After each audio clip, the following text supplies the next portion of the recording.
Welcome to the Man of Recaps. This is Cobra Kai, seasons 1 through 5, before the 6th and final season. If you're old enough, you remember the original Karate Kid, where Daniel LaRusso pulled out the crane kick to, win the All-Valley Karate Championship. He defeated his bully Johnny Lawrence of Cobra Kai Karate, and this show is about where Johnny Lawrence is now. After winning the tournament, LaRusso went on to start a successful chain of auto dealerships, while Johnny's just been on a 30-year course heavy bender. Johnny is pretty close to rock bottom when a couple high schoolers are beating up some nerd. In fact, it's Miguel Diaz who just moved in next door. These bullies won't back down, so Johnny, karate kick! Yeah, he may be old and out of shape, but he still got it! Beats them all up. Miguel's like, yo man, you gotta teach me how to fight, so it's time to resurrect Cobra Kai. Now, Cobra Kai is extremely aggressive. Their motto is strike first, strike hard, no mercy. There's no weakness in this dojo. He's got a lot of funny but dangerous training techniques like tying your hands and pushing you into the pool to teach you how to kick. Long story short, pretty soon Miguel is a full-fledged karate badass. And more than that, Johnny's really been enjoying mentoring this kid. They got a great relationship. Meanwhile, Daniel LaRusso is living the dream. He's got a beautiful wife, a successful business, but when he sees that Cobra Kai is back, it triggers all of his traumatic memories. He confronts Johnny, and their old karate rivalry is back on. Now, Miguel is not the coolest kid in school. His only friends are super nerd Dimitri and lip-scar Eli. He's got a crush on one of the popular girls, Sam, but turns out Sam is in fact Samantha LaRusso,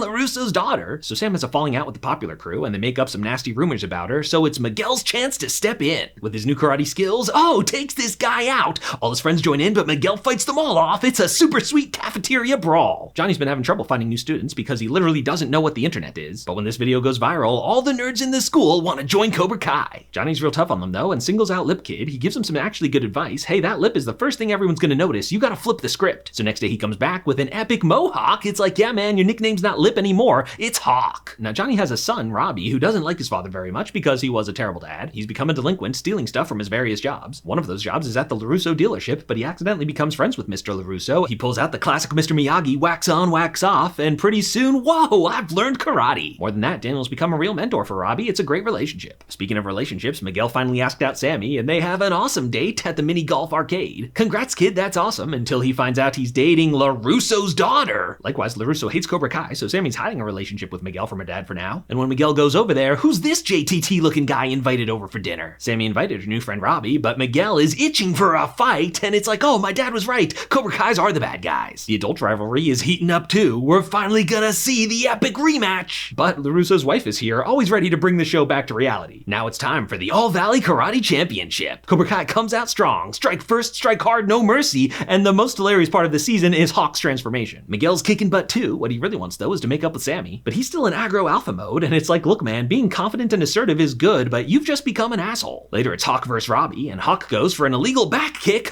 Gets him disqualified, but injures Robbie's shoulder. So in the finals, Robbie's fighting one-handed, but Miguel's taking Cobra Kai to heart and is fighting dirty. This gives Johnny flashbacks to his fight with LaRusso when his sensei, John Kreese, made him go for his weak leg. He's like, hey kid, he's up on the shoulder, that's not cool, but it's like, what are you talking about, sensei? You taught us no mercy. So in the final match, Miguel, goes for the shoulder, Cobra Kai wins, but there's no joy in this victory for Sensei Lawrence. And in fact, that night, who shows up at his dojo but his old sensei, John Kreese. Allegedly, Kreese rejoined the Special Forces, been fighting in war zones all over the world, but now he's back for his real passion to teach teenagers karate. But Johnny's like, yo man, you're an awful dude, I'm doing Cobra Kai my way now. In fact, he scolds his students for winning with cheap shots. He's like, we're gonna be badass, but we're gonna have honor. John Kreese though says he wants to make amends too, and pretty soon it's apparent he wasn't in the Special Forces, he's been in a homeless shelter. So Johnny feels bad, everyone deserves a second chance, and so takes him on as an assistant sensei. So while Cobra Kai continues hilariously dangerous training, like trying to roll a cement truck, Daniel LaRusso's out painting fences. He's officially starting his own dojo, Miyagi-Do Karate. With Karate Mania sweeping the valley, his daughter Sam figures she'll get back into it too. And so with two fantastic students, he teaches them advanced techniques about balance and inner peace. The karate rivalry really heats up at Valley Fest when Miyagi-Do's doing a demonstration. Cobra Kai comes in to crash it with a much cooler demonstration of their own. So now Cobra Kai's got a bunch of new students, including this grown-ass man joining a teenage karate class. But the most promising new recruit is a hot babe. Her name's Tori, and she's already got some pretty impressive fighting skills. She tries to flirt with Miguel, but he's still heartbroken over Sam. Tori's like, yeah, no, let's go have some fun, watch planes fly over in the park, and you know what was happening, these two start dating. Meanwhile, Robbie and Sam, training together every day, literally living together. I don't don't know what her dad was thinking. This was inevitable. Now, Super Nerd Dimitri's still hanging out with his old best friend, but Eli's never going back to who he was. He is Hawk for good, the karate badass. Eventually, it's weird for Dimitri that all of his friends have joined this karate cult, so he figures he'll give it a try. But Cobra Kai style is simply not for him. He figures maybe he'll try Miyagi-Do. But when Dimitri left Cobra Kai a 1-star Yelp review, that crossed the line. Hawk tracks him down and pushes him around in a comic book store. Yeah, he's become a caricature 80s bully. Things get worse for Hawk when his girlfriend Moon breaks up with him. She's like, hey man, I love your swagger and your badass style, but you've become just an asshole. And at his lowest moment, who's there to catch him but Emperor Kreese Palpatine? Good, I feel your anger. So Hawk goes and trashes Miyagi-Do, including stealing Mr. Miyagi's Medal of Honor.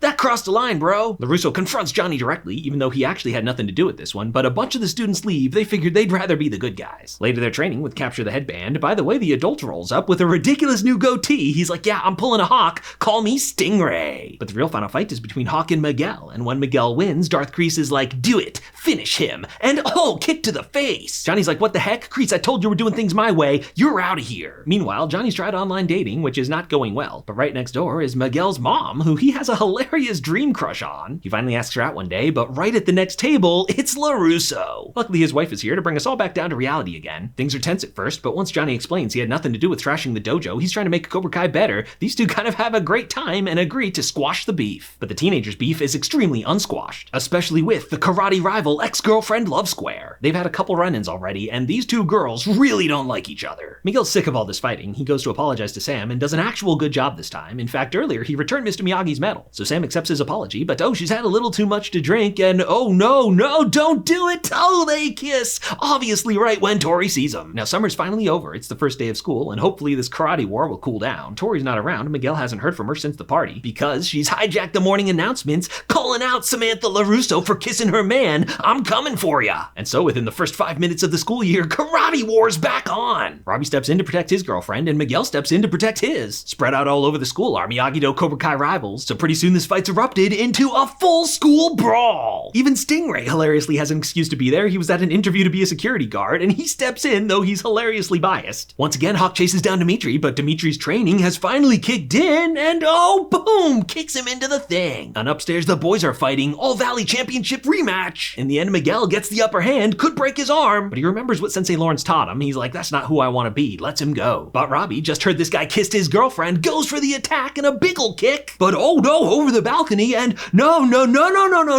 That is not where you want to fall. Oh God! This fun, awesome karate brawl just took a deadly serious turn. Miguel is grievously injured, and his sensei, Johnny Lawrence, feels guilty. He renounces Cobra Kai and karate in general. Daniel LaRusso feels guilty too, and also stops teaching karate. He tracks down his student, Robbie Keene. He's been on the run, but LaRusso's like, hey kid, the best thing you can do is turn yourself in, which Robbie feels is a betrayal. Johnny visits his son and tries to make amends, but it's like, yo dad, you've never been there for me. I don't need or want you in my life. Soon Miguel wakes up, but he's paralyzed from the waist down. He may never walk again. But Sensei Lawrence is here to motivate him, and per usual, he uses ridiculous, hilarious training techniques. And eventually it works. Miguel's walking again. Meanwhile, the kids' karate rivalry is stronger than ever. Yes, Darth Kreese has taken over Cobra Kai and brought it fully to the dark side. Under Johnny, Cobra Kai was a fun place where bullied kids learned to be tougher. But Kreese is only looking for natural-born cobras. Anyone without the killer instinct, he kicks right out. In fact, he recruits the guys who used to bully Eli about his lip scar. But Hawk is never going back, even if it means becoming one of the bullies he once hated. Cobra Kai's other star fighter is Tori, who's had a real rough life and has no problem following Kreese to the dark side. But Kreese has one more star recruit in mind, Robbie Keene. He's been having a rough time in juvie, and Kreese convinces him to drop the Miyagi-Do self-defense and strike first, strike hard. So when he finally gets out, he's got his real dad and his karate dad, but he rejects them both. He joins with Kreese, his new evil karate grandpa. So Sensei Lawrence realizes he's got to get his old students back on the right path. He's gonna teach karate again. So he gathers up the new Cobra Kai rejects, and unfortunately he can't use the name Cobra Kai anymore. He goes with Eagle Fang Karate, which is not as cool. Meanwhile, Daniel LaRusso visits Mr. Miyagi's old village, which was the setting of Karate Kid 2, but he finds it different than he remembers. But he runs into some old friends, his love interest from that movie, and the villain, and I'm pretty sure I never saw this one, but it looks like it was wild. They're all grown up now though, and agree to be friends. In fact, this guy teaches Daniel the secret lost art of the Miyagi-Do offense arm numbing technique. Now when he gets back and learns how bad Cobra Kai's gotten, he starts teaching karate again so his students can defend themselves. So now we have 3 dojos. Miyagi-Do that teaches defense and inner peace, Eagle Fang Karate, which is about being a badass but not an asshole, and Cobra Kai for those who enjoy being a villain. Now remember, at the center center of this dojo war is the karate rival love square. Miguel's becoming a better person as Tori's becoming worse, so they officially break up and Miguel rekindles things with his original girlfriend Samantha LaRusso. One night soon, they're karate flirting just in time for her new boyfriend Robbie to see, and it's the exact opposite of their scene in season 1 where this time Robbie's the asshole. So Tori and Robbie's exes are dating each other again, and these two realize they have a lot in common. They don't hook up yet, but it's inevitable. There's another funny romance between Dimitri and season 1's hot mean girl Yasmin. Dimitri's newfound karate confidence eventually wears her down. These two get together. The adults find love too. Remember, Johnny has a crush on Miguel's mom and they went on one date last season, and the way to a woman's heart is to help her paralyzed son miraculously walk again, so these two finally get it on. But there's a complication when Johnny finally figures out Facebook and has a friend request from Allie Mills, his high school girlfriend, the one that got away. But remember, she wasn't just Johnny's high school girlfriend, she dated LaRusso too. These old rivals almost break into a karate fight right here, but luckily Daniel's wife is here to bring us all back down to reality. And as for the romance, Johnny doesn't pursue it. He just started dating Miguel's mom, so these two are just friends. Now Sam and Miguel work together to squash the beef between their dojos so they can unite against Cobra Kai. It's not gonna work, the beef is too strong, but Cobra Kai crashes the party, so they have to work together,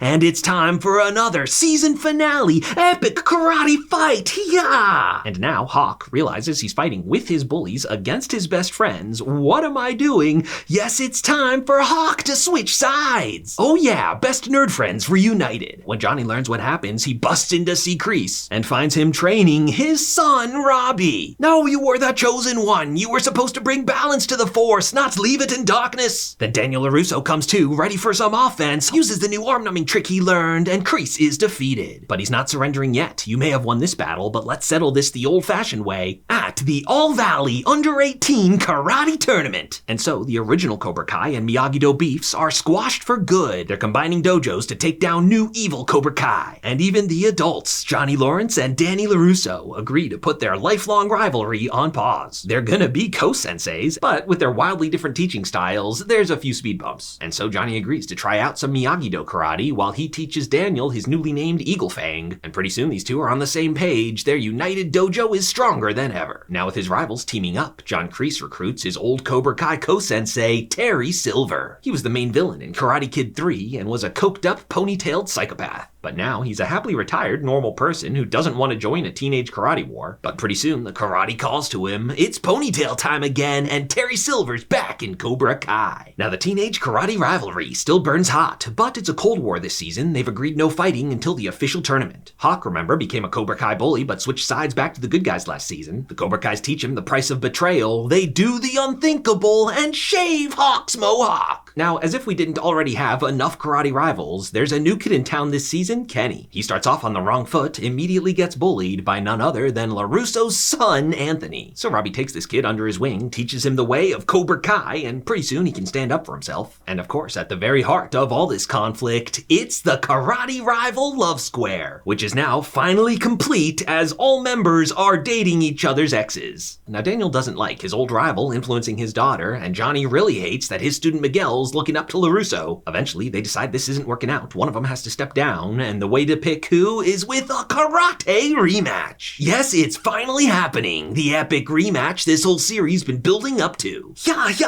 karate! They are evenly matched, and in the end, they knock each other out at the same time. It's a tie. These longtime rivals just couldn't stay friends for long, and the United Dojo breaks up. And so, all three of our dojos are training hard for the All Valley. Remember, they had the agreement, whoever loses shuts down. So now, it's all come down to this. For the first time since season 1, it's the All Valley Under-18 Karate Championship. The early rounds all go as you'd expect. The one surprise is super nerd Dimitri, who's gotten pretty good. Hawk still has a crush on his ex-girlfriend Moon, but he's like, without my Hawk, I'm just Eli. But Moon's like, hey, I like Eli better, and Eli's got his mojo back. Luck of the draw pits Robbie and Kenny against each other, and Kenny's gotten real good real quick. Anthony LaRusso feels bad for bullying him, tries to apologize, but Kenny's like, yo, it's too late. Now I'm gonna be your bully. And Robbie starts to realize, I might have led this kid down the wrong path. Now Eagle Fang Karate still has a chance to win because fighting for them is Miguel, last year's champion. But in the semis, Miguel goes up against his friend Eli and goes for the flying tornado kick. But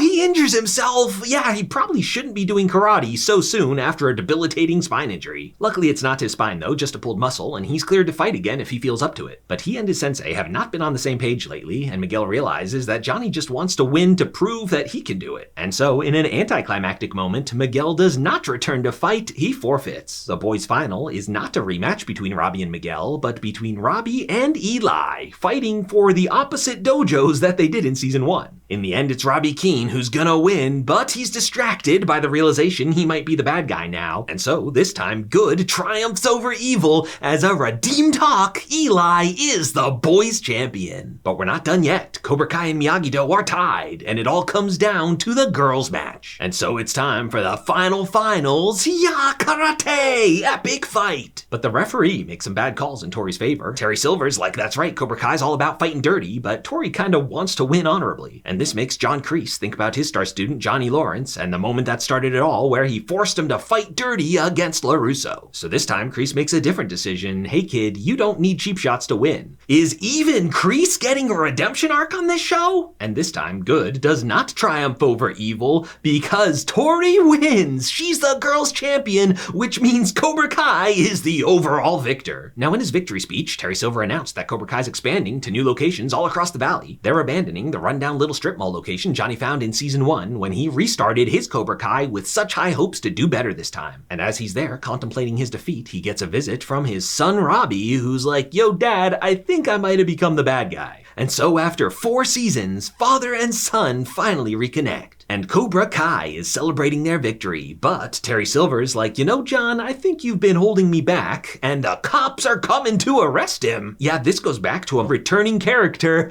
It's Stingray. He was on probation for being a grown man who got involved in a high school karate brawl, but now he's off probation and ready to rejoin Cobra Kai. But he skipped season 3 where Cobra Kai changed drastically, and Kreese is like, yo, you aren't welcome here. So he tried the new sensei, Terry Silver, but now we learn they made a secret deal that he could join Cobra Kai if he said it was John Kreese who beat him. So John Kreese is going off to jail. It's the way of the Sith. The apprentice always betrays the master. So now Darth Ponytail is the sole emperor of Cobra Kai. Their star fighter, Tori Nichols, feels bad about her win though because she found out she only won because Silver paid off the ref. She confronts him about it, but he's like, hey, it was just an insurance policy. You won that fight anyway. So she decides to stay for now. Back home, Daniel gets a mysterious note about John Kreese and Stingray. To pay him off, Silver gives Stingray Johnny's old awesome Cobra Kai challenger and sets him up in a fancy new apartment, so when Daniel confronts him, he's not talking. Now, turns out it was Tori who sent Daniel this note because she's working for her karate grandpa, John Kreese. Kreese has a funny plot in prison where he's bullied by the Jello Man, but then beats him up with karate. I'm the Jello Man now. Now, the deal was losers of the tournament shut down their dojos, and Daniel LaRusso's sticking to it. He closes Miyagi-Do. But he's not done fighting. He just wants the kids safely out of it because he's bringing in some adult backup, his new friend Chosen, who was the villain in Karate Kid 2. Now, every season so far, some new villain from the Karate Kid movies show up, and Chosen and Daniel realize there's only one left. From Karate Kid 3, Karate's bad boy, Mike Barnes. He's out of the karate game. He owns a furniture store now, and it's like, look, LaRusso, I'm so sorry about how I treated you back then. When Daniel tells him Cobra Kai's back and the karate war's back on, it's like, yeah, man, I'll do what I can to help. But Darth Ponytail, Terry Silver, is always one step ahead, and he immediately takes Barnes off the table by burning down his furniture store. Now Silver comes after LaRusso's personal life when he tricks Daniel into pushing him, getting his wife kicked off the charity, and it's like, Daniel, I've had enough of this karate nonsense. She goes to stay with her cousin, who turns out is none other than Jessica Andrews, the girl from Karate Kid 3. But she fills Amanda in on how Terry Silver is an absolute psychopath, so finally she fails to bring the show back down to reality. It drags her into the karate madness. Now remember, Miguel Diaz left the tournament last season to go down and find his biological father in Mexico. His karate dad, Johnny Lawrence, is following him down there to help, and he's brought along his son, Robbie Keane, who he's just reconnected with. Long story short, Miguel finds his dad, who seems like a really nice guy, but now Miguel sees his father's not a great guy, so he calls his mom to apologize and makes up with his karate dad, Johnny. So the older kids are sick of the karate war, but the younger generation's keeping it going. Anthony LaRusso was bullying new kid Kenny Payne, but then Kenny Payne learned karate and now he's become the bully. His mentor Robbie tries to tell him Cobra Kai is not the way, but Kenny doesn't want to hear it. So with the karate war back on, original rivals Robbie and Miguel are back at it. Johnny Lawrence doesn't want these two fighting because he just got some big news from his girlfriend and Miguel's mom. She's pregnant. He was a bad father the first time around. He's committed to doing better this time, and he needs his son and his karate son to work things out the only way they know how, by doing karate. And these two finally talk out their issues, and the beef is squashed for good. So now Terry Silver brings in the big guns, flies out a bunch of karate masters from Asia. So now Cobra Kai's taken over the whole valley, and it's up to our crew to stand up to him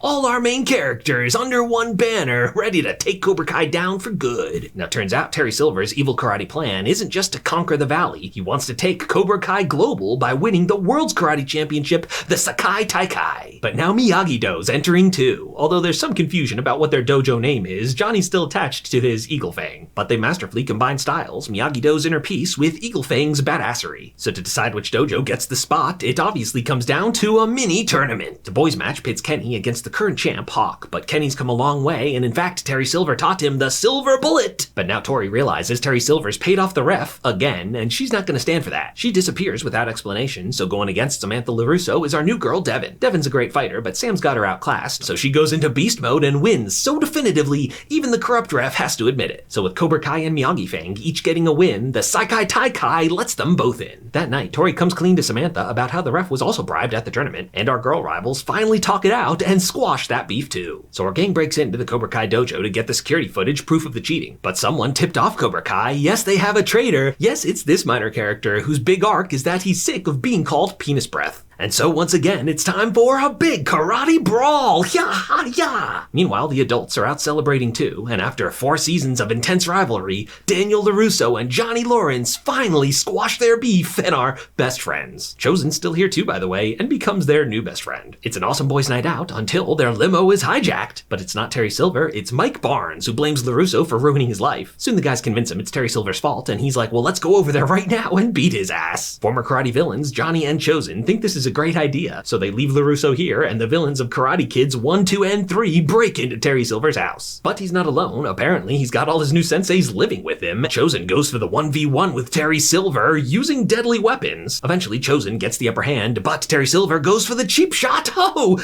Is Chosen dead? Then LaRusso gets a ride from none other than Stingray, who feels bad and is ready to come clean. But just as Daniel gets there, the video's finished uploading, they cast it to the TVs, and now all of Cobra Kai learns their sensei cheated. So, for some reason, it comes down to a final karate fight between Terry Silver and Daniel LaRusso. Yeah, old dude karate time! But LaRusso's no longer messing around. In fact, oh my god, it's happening! The flying crane kick! Yeah! So all the Cobra Kai kids are ready to be good guys now. Chosen survived, by the way, 'tis but a scratch. And Stingray tells the truth, it was Terry Silver who assaulted him, so Terry Silver's going to jail, Cobra Kai's defeated, and the day is saved. But we're not done yet, because there's news about John Kreese. During a Jello fight, Kreese got shanked. But wait, that's not blood, it's Jello! Oh, Kreese beats up all these guards! No mere prison can hold John Kreese. And that's where Cobra Kai Season 5 comes to an end. If you liked this recap, hit that subscribe button for more of the best recaps of TV and movies.